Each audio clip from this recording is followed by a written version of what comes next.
اگر حالات ان کو جیلوں میں رکھنے سے، دبانے سے، ان پہ پانی پھینکنے سے یا ان کی کردار کشی سے ٹھیک ہو سکتے تھے تو آج خیبر پختونخوا اور بلوچستان میں حالات ٹھیک ہوتے۔ یہ جو واقعہ ہوا کہ اعداد ڈاکٹر صاحب نے پیش کی، ایک فکر میں ایڈ کرنا چاہتا تھا۔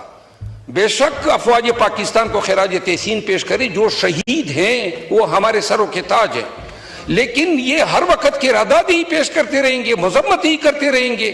آنے والے واقعات کے لیے کیا ہم نے اس میں ایک فکر نہیں ایڈ کر سکتے کہ جو فورسز ہیں they shall remain vigilant and will be on guard against any likely untoward incident in future؟ یہ پھر بھی ہوں گے، سیکیورٹی لیپسز تو ہیں نا، پی ٹی آئی پہ حکومتی مشینری لگی ہوئی ہیں کہ پی ٹی آئی نے انڈیا کی ایما پہ اس پہ اسٹیبلشمنٹ پہ یا فوجوں پہ الزام لگا دیا۔ جب اپنے فرائض آپ تندئی سے، چابکدستی کے ساتھ، اہلیت کے ساتھ ادا نہیں کریں گے تو ریاست کا، مملکت کا اور خلقت کا یہ تماشا، یہ تباہی تو ہوتی رہے گی۔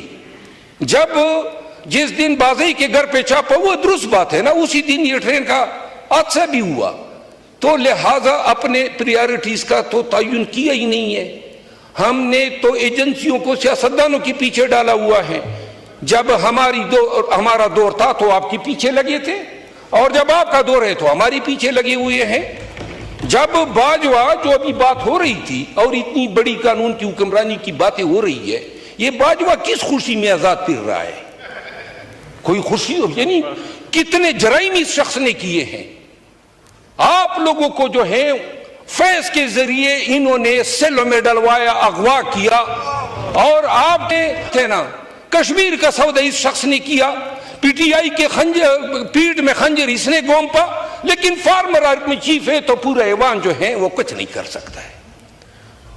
آخر کب یہ لوگ، پیٹرول جو ہے ایکسپلور ہوا، ویلز لگی اور سیدھا پائپ لائن بچھا کے میرے حلقے سے نکال کے پنجاب میں لے آئے۔ 1 میٹر تک گیس کا نہیں دیا، 1 روپے آج تک مجھے کارپوریٹ ریسپانسبلٹی کی مد میں میرے حلقے کو نہیں۔ 11 کروڑ روپے جو ہیں پیٹرولیم منسٹری نے 1.25 سال سے کہا ہوا ہے کہ 11 کروڑ دے رہے، 30 ارب کی عوض 11 کروڑ، تو پھر تو یہ دہشت گردی ہوگی نا۔ بلوچستان کو کیا دیا ہے؟ بلوچستان میں روم میں سارے وسائل پہ تو برکس بیٹھا ہوا ہے، اور یہی حالت ہے ہماری بھی۔ تو لہذا دہشت گردی کو دیکھنا ہے تو صرف یہ نہیں کہ ہم صرف مذمتوں تک محدود رہیں۔ اور آج کیا ہی اچھا ہوتا کہ ایک سنجیدہ کوشش آتی، سروسز چیف کو بلائیں، بٹھائیں، 2 مہینے کی آپ پالیسیاں بناتے ہیں، رد الفساد، ضرب عضب، یہ آپریشنوں نے کیا نتیجے دیے؟ 24 سال سے قوم نفسیاتی مریض ہو گئی ہے اور ناکام ہے یہ دہشت گردی کے خلاف ہماری جنگ، کوئی کامیابی نہیں ہے۔ پاکستانی مر جاتے۔ اس دن بنو میں جب ISI کے دفتر پہ اٹیک ہوا تو جناب علی 13 سیویلین مرے، اور جناب ٹی وی پہ پٹیاں چل رہی ہے کہ جناب افواج پاکستان کو مبارکباد، کیا کامیاب، 6 دہشت گرد مرے، 13 ہم مرے، اور مبارک تقسیم ہو رہی ہے۔ خدا کا خوف کرو، کیا کر رہے ہیں آپ لوگ؟ یہ واقعات تو پھر بھی ہوں گے۔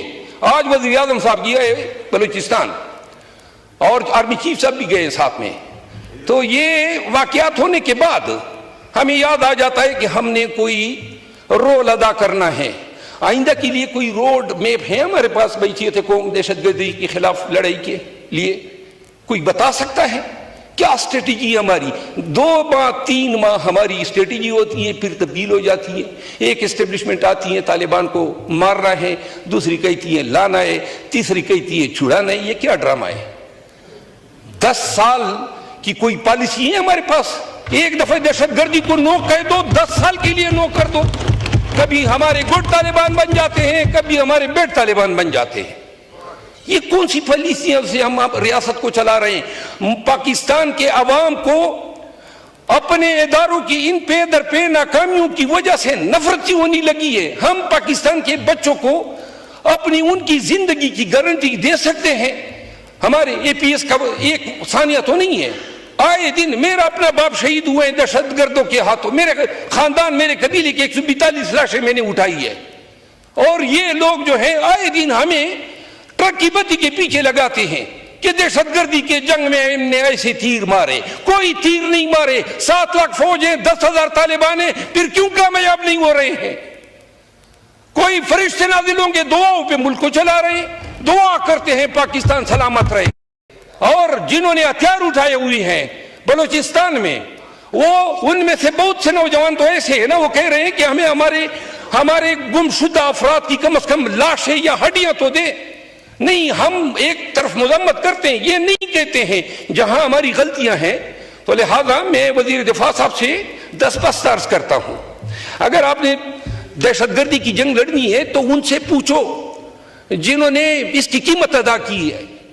ان لوگوں سے پوچھو نا جن کے گھروں میں آج بھی میں صرف پاکستانی ہونے کی وجہ سے ہر وقت مجھے جان کے لالے پڑے ہوتے ہیں. میں قسم کہتا ہوں, مجھے یاد نہیں ہے 20 سال سے میں بغیر کبھی اسلحے کے سویا ہوں, اور آج بھی مجھے علم نہیں ہوتا ہے کہ کیونکہ میرے دشمن جو ہیں وہ معلوم ہی نہیں ہے.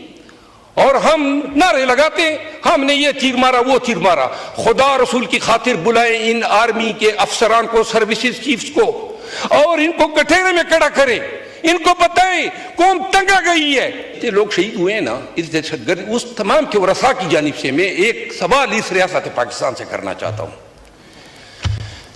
ہم تو مارے گئے اس مٹی سے وفا میں, انتقام کیا خاک لیتے, اس پیارے وطن کا, اس دھرتی کا حشر نشر خراب کر رہے ہیں.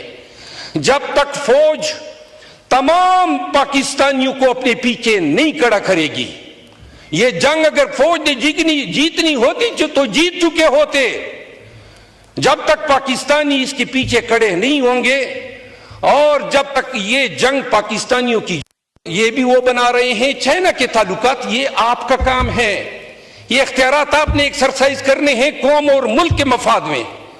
سارے اختیارات ایبڈیکیٹ کیے ہوئے ہیں. وہ کہتے ہیں ہم نے آپ کو وزیر بنا دیا, آپ بھی پدکتے پھرتے میں وزیر ہوں. اور جنہوں نے ہتھیار اٹھائے ہوئے ہیں بلوچستان میں, وہ ان میں سے بہت سے نوجوان تو ایسے ہیں نا, وہ کہہ رہے ہیں کہ ہمیں ہمارے گمشدہ افراد کی کم از کم لاشیں یا ہڈیاں تو دے. نہیں, ہم ایک طرف مذمت کرتے ہیں, یہ نہیں کہتے ہیں جہاں ہماری غلطیاں ہیں. تو لہذا میں وزیر دفاع صاحب سے دست عرض کرتا ہوں, اگر آپ نے دہشت گردی کی جنگ لڑنی ہے تو ان سے پوچھو جنہوں نے اس کی قیمت ادا کی ہے.